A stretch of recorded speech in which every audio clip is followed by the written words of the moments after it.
Magandang araw mga kapogi! Kumusta kayo? Ako nga pala si Sir Janos at narito tayo para sa part 2 ng ating adventure sa magandang islet ng Macalob na matatagpuan sa aking sintang bayan, ang Patnanungan. Mamangha at mapawaw sa kakaibang rock formation na nagtatagisan sa ganda. Una sa lahat, nag-umpisa tayo sa isang masayang paglalakbay patungo sa isla ng Macalob kung nanood kayo ng part 1 mga kapogi. Ngayong araw, ipapakita ko ang kakaibang rock formations na bumubuo sa lugar na ito.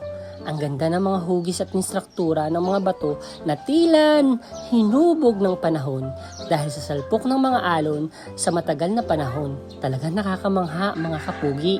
Habang naglalakbay kami mga kapugi, talagang manghang-mangha ako dahil kauna-unahan kong pagpunta dito sa Macalob Island.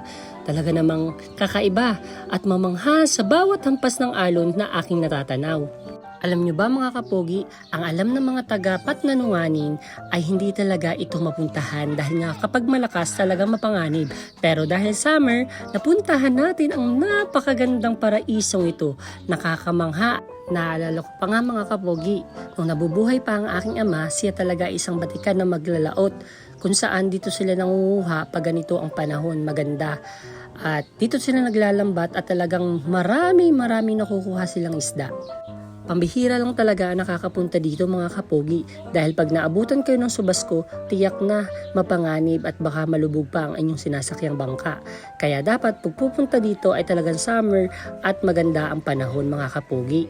Ito din ang isa sa pinagmamalaki ng Patnanungan dahil mala surfing area ang aming natatanaw mga kapogi. Manghang-mangha kami na halos ba nangungusap ang kalikasan at hampas ng alon sa bawat bato na aming pinupuntahan. At iyan na nga, nakita ni Nurse Jobert ang isang lagon kung saan siya ay maglalangoy. Hindi na niya pigilan ang kanyang sarili para magtampisaw dito. Nakakamangha mga kapogi.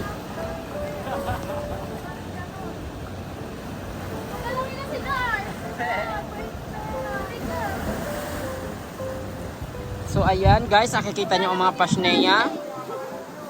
Super gayak na.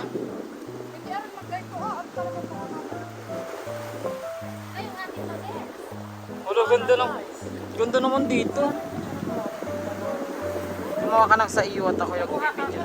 Paalala ng mga kapogi, matatalas ang bato dito kaya dapat dahan-dahan tayo sa paglakad.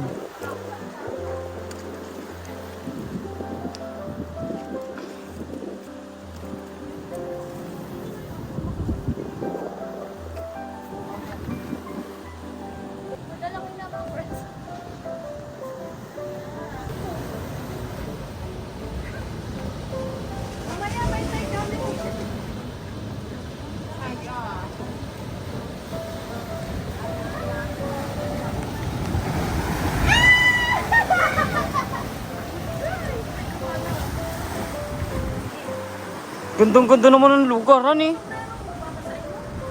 Kaya mahirapan na naman tayo umalis. At talaga namang nagbiro pa ang mamayan.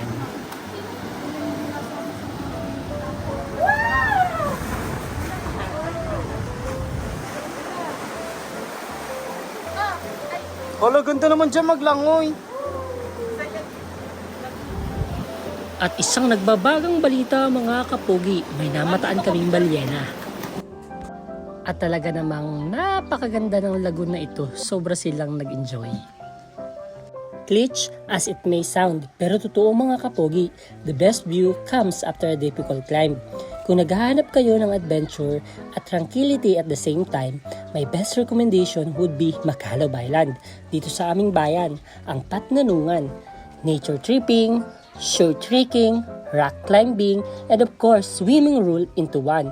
Ito ang pwedeng i-offer sa inyo ng islets na ito na matatagpuan sa puso ng Pasipiko.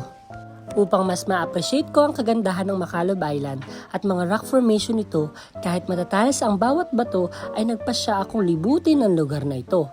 Kahit nagtatalasan ng mga bato, ang bawat hugis ay pang-obra ng sining na likha ng kalikasan. Talaga namang hindi mo pigilan ang mapamangha sa kagandahan ng kalikasan dito. Sobrang ganda at sulit ang pagpunta mo rito. Ang paglalakbay na ito ay patunay na ang Patnanungan ay puno ng mga kagandahan na dapat nating ipagmalaki at ingatan. Salamat sa pagtutok sa aking mga vlog mga kapugi. Sana'y na-enjoy ninyo ang paglalakbay at minsan pang nadala ko kayo sa mga nakakamanghang mga obra maestra ng Patnanungan. Huwag kalimutang mag-like, mag-comment at mag-subscribe para sa iba pang adventure sa hinaharap hanggang sa susunod na mga episode mga kapogi. At dahil nga natapos na ang paglilibot natin sa magagandang rock formation dito sa Macalob Island, panoorin ninyo ang next episode na part 3 na ang pagtatampisaw namin sa malamig na tubig dito sa Macalob Island. Tingnan ninyo ang kagandahan ng lagon at mamangha sa lahat ng mga aspeto ng makita ninyo. Hanggang dito na lamang, maraming salamat sa pagsusubaybay. Hanggang sa susunod na paglalakbay, ako pala si Sir Janos at paalam mga kapugi. Babu!